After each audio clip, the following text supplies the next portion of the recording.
Chapter 4, Lesson 4, The History of Taxes and the Power of Corporations. My rich dad just played the game smart, and he did it through corporations, the biggest secret of the rich. I remember in school being told the story of Robin Hood and his merry men. My teacher thought it was a wonderful story of a romantic hero who robbed from the rich and gave to the poor. My rich dad did not see Robin Hood as a hero. He called Robin Hood a crook. Robin Hood may be long gone, but his followers live on. I often still hear people say, "Why don't the rich pay for it?" Or, "The rich should pay more in taxes and give it to the poor." It is this Robin Hood fantasy, or taking from the rich to give to the poor, that has caused the most pain for the poor and the middle class.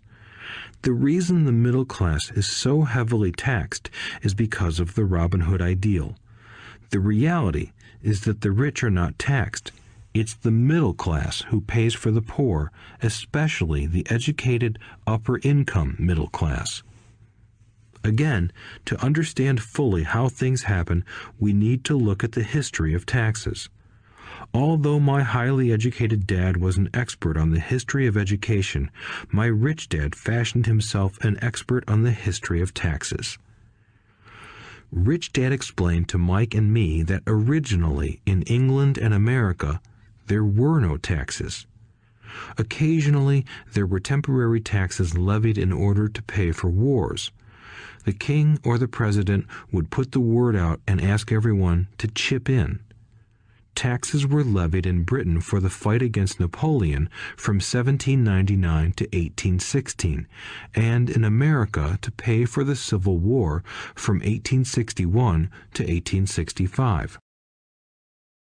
In 1874, England made income tax a permanent levy on its citizens. In 1913, an income tax became permanent in the United States with the adoption of the 16th Amendment to the U.S. Constitution. At one time, Americans were anti-tax. It had been the tax on tea that led to the famous Tea Party in Boston Harbor, an incident that helped ignite the Revolutionary War. It took approximately 50 years in both England and the United States to sell the idea of a regular income tax. What these historical dates fail to reveal is that both of these taxes were initially levied against only the rich. It was this point that Rich Dad wanted Mike and me to understand. He explained that the idea of taxes was made popular and accepted by the majority by telling the poor and the middle class that taxes were created only to punish the rich. This is how the masses voted for the law, and it became constitutionally legal. Although it was intended to punish the rich, in reality it wound up punishing the very people who voted for it, the poor and middle class. Once government got a taste of money, its appetite grew, said Rich Dad. Your dad and I are exactly opposite. He's a government bureaucrat, and I am a capitalist. We get paid, and our success is measured on opposite behaviors. He gets paid to spend money and hire people. The more he spends and the more people he hires, the larger his organization becomes. In the government, a large organization is a respected organization. On the other hand, within my organization, the fewer people I hire and the less money I spend, the more I am respected by my investors. That's why I don't like government people. They have different objectives than most business people. As the government grows, more and more tax dollars are needed to support it. My educated dad sincerely believed that government should help people. He loved John F. Kennedy and especially the idea of the Peace Corps. He loved the idea so much that both he and my mom worked for the Peace Corps, training volunteers to go to Malaysia, Thailand, and the Philippines.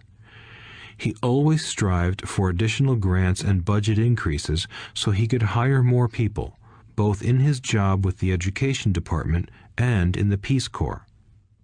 From the time I was about 10 years old, I would hear from my rich dad that government workers were a pack of lazy thieves, and from my poor dad I would hear how the rich were greedy crooks who should be made to pay more taxes. Both sides had valid points. It was difficult to go to work for one of the biggest capitalists in town and come home to a father who was a prominent government leader. It was not easy to know which dad to believe. Yet, when you study the history of taxes, an interesting perspective emerges. As I said, the passage of taxes was only possible because the masses believed in the Robin Hood theory of economics. Take from the rich and give to everyone else. The problem was that the government's appetite for money was so great that taxes soon needed to be levied on the middle class, and from there it kept trickling down. However, the rich saw an opportunity because they don't play by the same set of rules. The rich knew about corporations, which became popular in the days of sailing ships. The rich created the corporation as a vehicle to limit their risk to the assets of each voyage. The rich put their money into a corporation to finance the voyage. The corporation would then hire a crew to sail to the New World to look for treasure. If the ship was lost, the crew lost their lives, but the loss to the rich would be limited only to the money they invested for that particular voyage.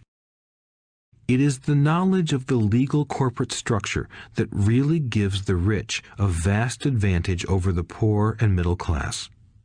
Having two fathers teaching me, one a socialist and the other a capitalist, I quickly began to realize that the philosophy of the capitalist made more financial sense to me.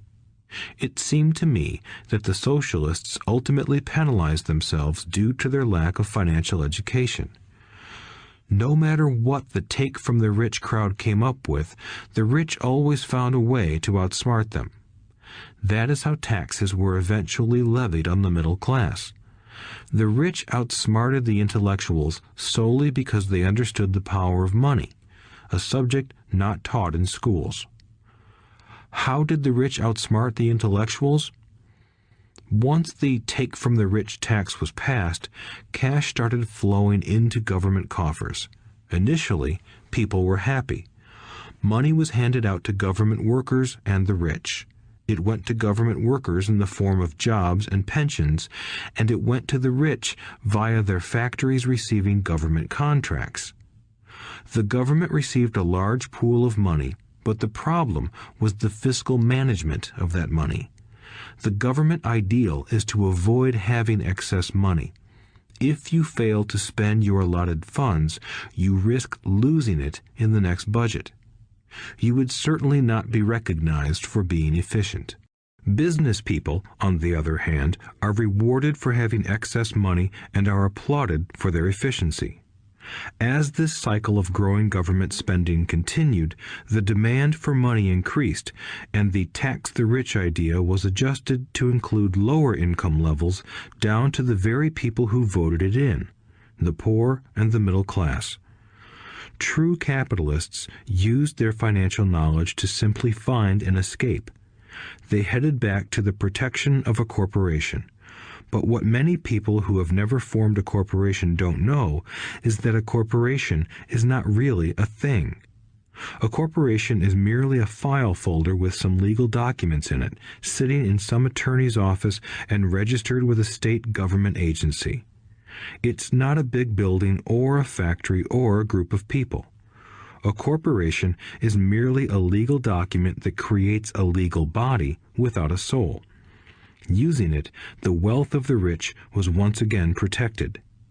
It was popular because the income tax rate of a corporation is less than the individual income tax rates. In addition, certain expenses could be paid by a corporation with pre-tax dollars. This war between the haves and have-nots has raged for hundreds of years. The battle is waged whenever and wherever laws are made, and it will go on forever.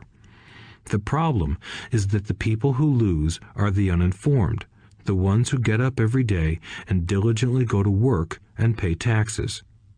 If they only understood the way the rich play the game, they could play it too.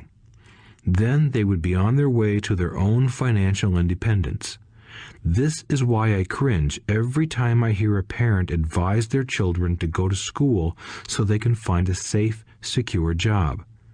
An employee with a safe, secure job without financial aptitude has no escape. Average Americans today work 5 to 6 months for the government just to cover their taxes. In my opinion, that is simply too long. The harder you work, the more you pay the government. That is why I believe that the idea of take from the rich backfired on the very people who voted it in. Every time people try to punish the rich don't simply comply. They react. They have the money, power, and intent to change things. They don't just sit there and voluntarily pay more taxes. Instead, they search for ways to minimize their tax burden. They hire smart attorneys and accountants and persuade politicians to change laws or create legal loopholes. They use their resources to effect change. The tax code of the United States also allows other ways to reduce taxes. Most of these vehicles are available to anyone, but it is the rich who find them because they are minding their own business. For example, 1031 is jargon for Section 1031 of the Internal Revenue Code, which allows a seller to delay paying taxes on a piece of real estate that is sold for a capital gain through an exchange for a more expensive piece of real estate. Real estate is one investment vehicle that has a great tax advantage. As long as you keep trading up in value, you will not be taxed on the gains until you liquidate. People who don't take advantage of these legal tax savings are missing a great opportunity to build their asset columns. The poor and middle class don't have the same resources. They sit there and let the government's needles enter their arm and allow the blood donation to begin. Today, I am constantly shocked at the number of people who pay more taxes or take fewer deductions simply because they are afraid of the government. I have friends who have had their businesses shut down and destroyed, only to find out it was a mistake on the part of the government. I realize all that, but the price of working from January to May is a high price to pay for that intimidation. My poor dad never fought back. My rich dad didn't either. He just played the game smarter, and he did it through corporations, the biggest secret of the rich. You may remember the first lesson I learned from my rich dad. I was a little boy of 9 who had to sit and wait for him to choose to talk to me. I sat in his office waiting for him to get to me. He was ignoring me on purpose. He wanted me to recognize his power and to desire to have that power for myself one day. During all the years I studied and learned from him, he always reminded me that knowledge is power. And with money comes great power that requires the right knowledge to keep it and make it multiply. Without that knowledge, the world pushes you around. Rich Dad constantly reminded Mike and me that the biggest bully was not the boss or the supervisor, but the tax man. The tax man will always take more if you let him. The first lesson of having money work for you, as opposed to you working for money, is all about power. If you work for money, you give the power to your employer. If money works for you, you keep the power and control it. Once we had this knowledge of the power of money working for us, he wanted us to be financially smart and not let anyone or anything push us around. If you're ignorant, it's easy to be bullied. If you know what you're talking about, you have a fighting chance. That is why he paid so much for smart tax accountants and attorneys. It was less expensive to pay them than to pay the government. His best lesson to me was, be smart and you won't be pushed around as much. He knew the law because he was a law-abiding citizen and because it was expensive to not know the law. If you know you're right, you're not afraid of fighting back, even if you are taking on Robin Hood and his band of merry men. My highly educated dad always encouraged me to land a good job with a strong corporation. He spoke of the virtues of working your way up the corporate ladder. He didn't understand that, by relying solely on a paycheck from a corporate employer, I would be a docile cow ready for milking. When I told my rich dad of my father's advice, he only chuckled. "Why not own the ladder?" was all he said. As a young boy, I did not understand what Rich Dad meant by owning my own corporation. It was an idea that seemed impossible and intimidating. Although I was excited by the idea, my inexperience wouldn't let me envision the possibility that grown-ups would someday work for a company I would own. The point is that, if not for my rich dad, I would have probably followed my educated dad's advice. It was merely the occasional reminder of my rich dad that kept the idea of owning my own corporation alive and kept me on a different path.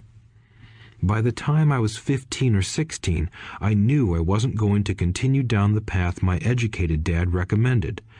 I didn't know how I was going to do it, but I was determined not to head in the direction most of my classmates were heading. That decision changed my life. It was not until my mid-20s that my rich dad's advice began to make more sense to me. I was just out of the Marine Corps and working for Xerox. I was making a lot of money, but every time I looked at my paycheck, I was disappointed. The deductions were so large, and the more I worked, the greater they became. As I became more successful, my bosses talked about promotions and raises. It was flattering, but I could hear my rich dad asking in my ear, "Who are you working for? Who are you making rich?" In 1974, while still an employee for Xerox, I formed my first corporation and began minding my own business. There were already a few assets in my asset column, but now I was determined to focus on making it bigger. Those paychecks, with all the deductions, made all the years of my rich dad's advice make total sense. I could see the future if I followed my educated dad's advice.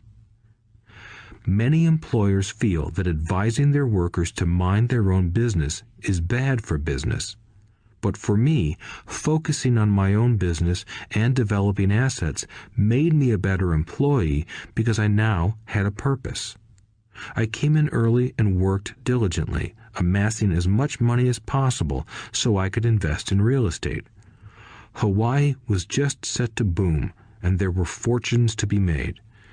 The more I realized that we were in the beginning stages of a boom, the more Xerox machines I sold. The more I sold, the more money I made, and, of course, the more deductions came out of my paycheck. It was inspiring. I wanted out of the employee trap so badly that I worked even harder so I could invest more. By 1978, I was consistently one of the top 5 salespeople at the company. I badly wanted out of the rat race. In less than 3 years, I was making more in my real estate holding corporation than I was making at Xerox, and the money I was making in my asset column in my own corporation was money working for me, not me pounding on doors selling copiers. My rich dad's advice made much more sense. Soon, the cash flow from my properties were so strong that my company bought me my first Porsche. My fellow Xerox salespeople thought I was spending my commissions. I wasn't. I was investing my commissions in assets. My money was working hard to make more money. Each dollar in my asset column was a great employee, working hard to make more employees and buy the boss a new Porsche with before-tax dollars. I began to work harder for Xerox. The plan was working, and my Porsche was the proof. By using the lessons I learned from my rich dad, I was able to get out of the proverbial rat race at an early age. It was made possible because of the strong financial knowledge I had acquired through Rich Dad's lessons. Without this financial knowledge, which I call financial intelligence or financial IQ, my road to financial independence would have been much more difficult. I now teach others in the hope that I may share my knowledge with them. I remind people that financial IQ is made up of knowledge from 4 broad areas of expertise. 1. Accounting. Accounting is financial literacy or the ability to read numbers. This is a vital skill if you want to build an empire. The more money you are responsible for, the more accuracy is required, or the house comes tumbling down. This is the left brain side, or the details. Financial literacy is the ability to read and understand financial statements, which allows you to identify the strengths and weaknesses of any business. 2. Investing. Investing is the science of money making money. This involves strategies and formulas which use the creative right brain side. 3. Understanding markets. Understanding markets is the science of supply and demand. You need to know the technical aspects of the market, which are emotion-driven, in addition to the fundamental or economic aspects of an investment. Does an investment make sense or does it not make sense based on current market conditions? 4. The law. A corporation wrapped around the technical skills of accounting, investing, and markets can contribute to explosive growth. A person who understands the tax advantages and protections provided by a corporation can get rich so much faster than someone who is an employee or a small business sole proprietor. It's like the difference between someone walking and someone flying. The difference is profound when it comes to long-term wealth. Tax advantages. A corporation can do many things that an employee cannot, like pay expenses before paying taxes. That is a whole area of expertise that is very exciting. Employees earn and get taxed and then try to live on what is left. A corporation earns, spends everything it can, and is taxed on anything that is left. It's one of the biggest legal tax loopholes that the rich use. They're easy to set up and are not expensive if you own investments that are producing good cash flow.